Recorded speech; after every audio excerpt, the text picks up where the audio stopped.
Hi மக்களே, big Boss season வரலாறுலேயே ஒரு மொக்கையான ஒரு சீசன் எதுன்னு கேட்டிங்கன்னா சீசன் 9 தாங்க. சீசன் மட்டும் தான் வந்து மொக்கையான்னு கேட்டிங்கன்னா உள்ளே இருக்கிற கண்டஸ்டண்ட்டும் மொக்கையிலும் மொக்கன்னு சொல்லாங்க. உண்மையிலே பிக் பாஸ் சீசன் 9 வந்து எடுக்காமலே இருந்திருக்கலாம், அதாவது அதை நடத்தாமலே இருந்திருக்கலான்னு தான் தோணுதுங்க. சரி, அதனால தான் வந்து நேத்திக்கு வந்து டே 72 பற்றி ஒன்றும் போடலை.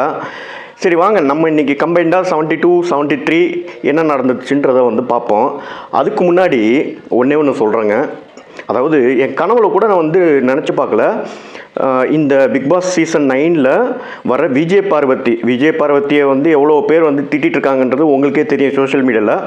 அவங்களே வந்து நல்லவங்க மாதிரி தெரிவாங்கன்றது வந்து நான் கனவுல கூட வந்து நினச்சி பார்க்கலங்க. அந்த அளவுக்கு வந்து ஒரு வேவரிங் மைண்டோட இந்த கடந்த 2-3 நாளாக வந்து சாண்ட்ரா பண்ணுற அட்ராசிட்டிஸ் இருக்கு.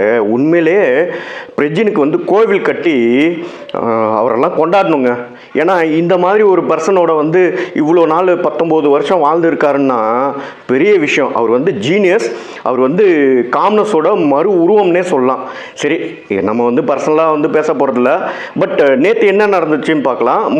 அதுக்கு முதல் நாள் என்ன நடந்துச்சுன்றது பார்க்கலாம். 72 73 ஜென்ரலாக வந்து ஒரு மொக்கையான ஒரு டாஸ்க் தாங்க. டான்ஸிங் டாஸ்க்குன்னு சொல்லிட்டு நம்ம ஹவுஸ்மேட்ஸ்லாம் வந்து 3 டீமாக பிரித்து விட்டு ஏதோ கிளாக் டாஸ்க்குன்னு வச்சுட்டு ஏதோ ஆர்டர்லாம் விட்டாங்க. அதில் எல்லாருமே வந்து 2 பாயிண்ட்ஸு. நேற்றைய தினம் வந்து ஆக்சுவலி நம்ம சாண்ட்ரா வந்து ஆஸ் யூஷுவல் வந்து காலங்காத்தாலே வந்து அதாவது மிட் நைட்லேயே வந்துட்டு தலை ரூமில் வந்துட்டு நம்ம சபரியும் வினோதும் அப்புறம் அரோராவும் பேசிகிட்டு இருந்த சத்தத்தில் வந்து முழிச்சிட்டு கோச்சிக்கிட்டு அதுக்கு ஒரு அழுக. எனக்கு தெரியல, அவங்கள பற்றி இன்னும் எவ்வளோ வீடியோ போடணுன்றது தெரியல. அந்தளவுக்கு வந்துட்டு ஒரு எப்படி சொல்கிறது, ஒரு ஸ்டாண்டர்டான ஒரு மூட்லேயே இல்லாத ஒரு லேடி வந்து சாண்ட்ரா அவர்கள். அவங்கள பற்றி இன்னும் பேசுறதுக்கு ஒன்றுமே கிடையாது. அவங்க எப்போதும் போல் நேற்று அழுத்து அதுக்கப்புறம் வந்து சண்டை பிடிச்சி என்னென்னமோ பண்ணிகிட்ருக்காங்க. அதுக்கப்புறம் வந்து ஒரு டாஸ்க் வச்சுருந்தாங்க, டான்ஸிங் டாஸ்க். அப்படின்னா டம்ஷேரஸ் இருக்குல்ல, அந்த மாதிரி இவங்க டான்ஸ் ஆடுவாங்க. அந்த டீமில் 2 பேர் டான்ஸ் ஆடுவாங்க, 2 பேர் வந்து அந்த பாட்டை வந்து கண்டுபிடிக்கணும். அதில் முதல் டீமாக அந்த விக்ரமன் அண்ணாரோட டீம் வந்து 5 பாட்டில் வந்துட்டு 4 பாட்டு வந்து கண்டுபிடிச்சிட்டாங்க. ஒரு பாட்டு வந்து அவங்களால கண்டுபிடிக்க முடியல.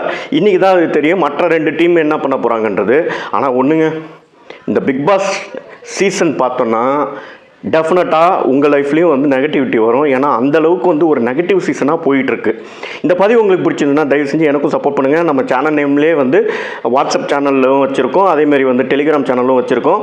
ஸோ அதை வந்து நீங்கள் சப்ஸ்கிரைப் பண்ணி பாருங்கள். அங்கேயும் வந்து அப்லோட்லாம் பண்ணிகிட்ருக்கோம் வீடியோஸ்லாம். உங்களுக்கு இந்த பதிவு பிடிச்சிருந்துன்னா தயவு செஞ்சு சப்ஸ்கிரைப் பண்ணி சப்போர்ட் பண்ணுங்கள் ஃப்ரெண்ட்ஸ். Thank you, by.